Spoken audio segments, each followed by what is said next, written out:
ఇప్పుడే జీ5 app download చేయండి. చూడండి మీ ఫేవరెట్ టీవీ షోస్ ఎప్పుడైనా ఎక్కడైనా. మా అమ్మా నాన్నల గురించి ఏదో రోజున నాకు తెలుస్తుందని నేను కూడా ఎదురు చూస్తున్నాను. వారి గురించి తెలిసినప్పుడు అమ్మా నాన్నలను అందరికీ చూపిస్తాను. అప్పుడు శౌర్య లాంటి వాళ్ళ నోరు మూతపడుతుంది. మంచి మనసున్న నీకు అంత మంచి జరుగుతుంది. నీ గురించి తెలిసిన రోజున నీ పేరెంట్స్ కూడా ఎంతో ఆనందపడతారు. ఇంత మంచి బిడ్డని కన్నది మేమేనా అని అదృష్టవంతులుగా ఫీల్ అవుతారు. అప్పటి వరకు నీకు ఎలాంటి ఇబ్బంది వచ్చినా మమ్మల్ని నీ తల్లిదండ్రులుగా అనుకో, అమ్మా నాన్న అని పిలుచుకో. మీరెంతో మంచి మనసుతో ఈ మాట అంటున్నారు.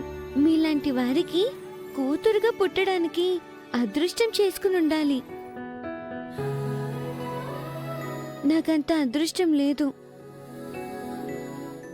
అందుకే నేను మిమ్మల్ని అమ్మా నాన్న అని పిలవలేను. మేడం సార్ అని పిలుచుకుంటాను. మేడం, మీరొకటి గమనించారా? ఏంటి? నేను మీలాంటి పద్ధతులతో మాట్లాడుతున్నాను, మీరు నాలాంటి పద్ధతులతో మాట్లాడుతున్నారు తెలియదు, కానీ ఇద్దరి మాట తీరు ఒకేలా ఉంటుంది కదా? అవునమ్మా, మనది ఏ జన్మ బంధమో గాని ఈ విధంగా కలుసుకున్నాం. మా అమ్మ ఈ క్షణం నా కళ్ళ ముందు ఇలా ఉండుంటే అచ్చం మీరు చెప్పినట్టే నాకు మాటలు చెప్పుండేదేమో.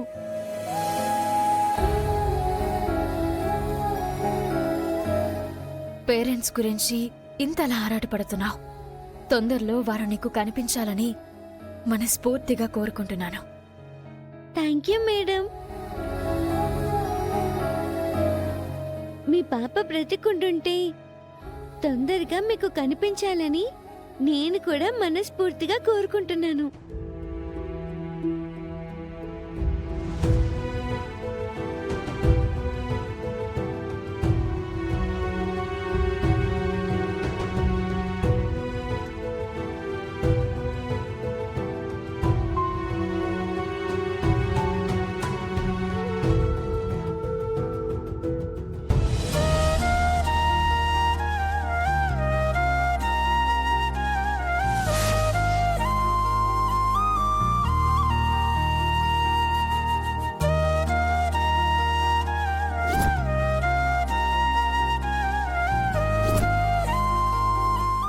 జై భవానీ, జై భవానీ, జై భవానీ, జై భవానీ,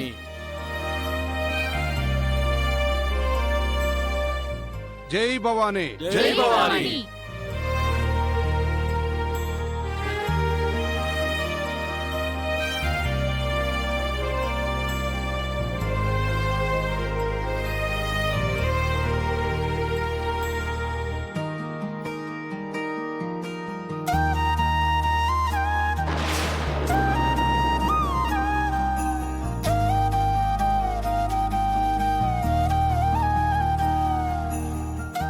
జై భవానీ, జై భవానీ, జై భవానీ, జై భవానీ. అమ్మా అక్షయ, ఏంటమ్మా ఏమైంది? నన్ను ఇక్కడికి రమ్మన్నావేంటమ్మా? బాగున్నావా తాతయ్య?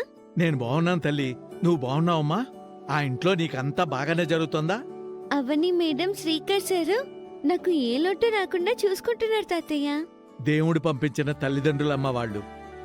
వాళ్ళు పరిచయం కావటం నీ అదృష్టం. అది సరే, గుడి దగ్గరికి వెంటనే రమ్మని నాకు కబురు పెట్టావెందుకమ్మా? ముఖ్యమైన విషయం మాట్లాడాలని కబురు పెట్టాను తాతయ్య. ఏంటమ్మా? అటు చూడండి.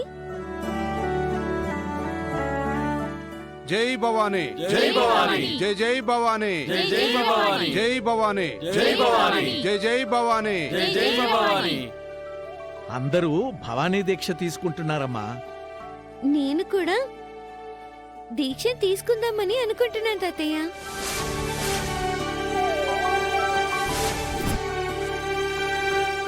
నువ్వా?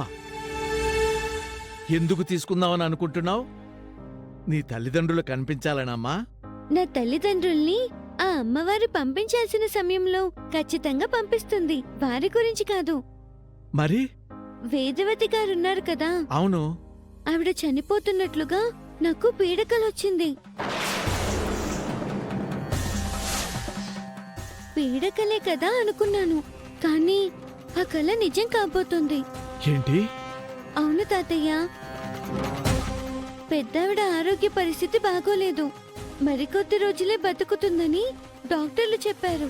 అయ్యో పాపం, ఆవిడ ఇంటికే కాదమ్మా 10 ఊళ్ళో కూడా పెద్ద దిక్కని ఆ రోజు మనం వాళ్ళ ఊరు జాతరకు వెళ్ళినప్పుడు కళ్ళారా చూసాం కదా. పెద్దావిడ నిండు నూరేళ్లు క్షేమంగా ఉండాలని మండలం రోజులో దీక్ష తీసుకోవాలని నిర్ణయించుకున్నాను. నువ్వంటే ఆవిడికి గట్టెదో, ఆవిడ కోసం నువ్వు దీక్ష తీసుకుంటున్నావా? కొన్ని సంఘటనల వల్ల ఈ రోజు ఆమెకు నేను నచ్చకపోవచ్చు. అలా అని రోజులెప్పుడూ ఒకేలా ఉండవు కదా. రేపటి రోజున నేను నచ్చొచ్చేమో. ఆవిడ ప్రాణంతో ఉంటే ఎందరో సంతోషంగా ఉంటారు. అందుకే ఆమె ఆయుష్ కోసం నేను ఈ పని చేయాలనుకుంటున్నాను. పెద్దావిడ చాలా మంచిది తాతయ్య. ఇక్కడ దీక్ష తీసుకునే వాళ్ళందరూ తమ తమ కోరికలు నెరవేరాలని తీసుకుంటారు. నువ్వు మాత్రం వేదవతి గారి గురించి తీసుకుంటున్నావు. నీ సంకల్పంలో మంచి ఉంది. నేను వెంటనే వెళ్ళి దీక్షకు కావలసిన ఏర్పాట్లన్నీ చేస్తాను. సరే తాతయ్య, నేను ఇక్కడే ఉంటాను. మీరు తొందరగా రండి. అలాగేనమ్మా.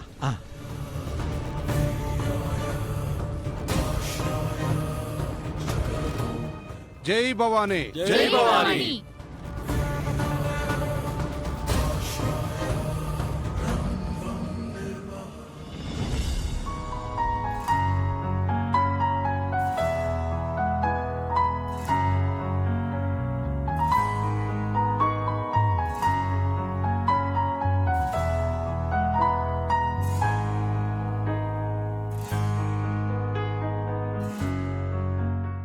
బావా, కారాపు. అక్క,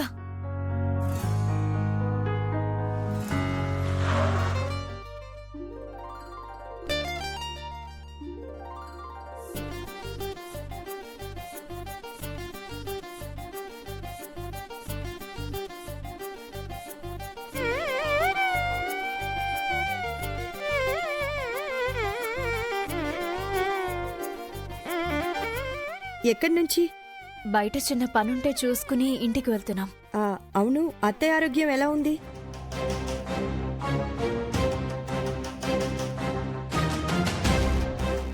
మాట్లాడరేంటి? బాగానే ఉంది వదిన. ఏదో దాస్తున్నట్టు మాట్లాడుతున్నారేంటి? అది అది అక్క, నా దగ్గర దాచేంత విషయం ఏముందవని? ఎప్పటికైనా నీకు తెలియాల్సిందే. ఏమైంది? అత్తయ్యకి ఒంట్లో బాగా లేకపోతే హాస్పిటల్కి తీసుకుని వెళ్ళాం. అక్కడ మాకు గుండెలు పగిలిపోయి నిజం తెలిసింది.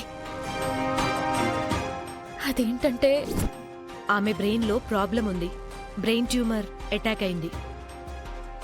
మనిషి చనిపోవడం.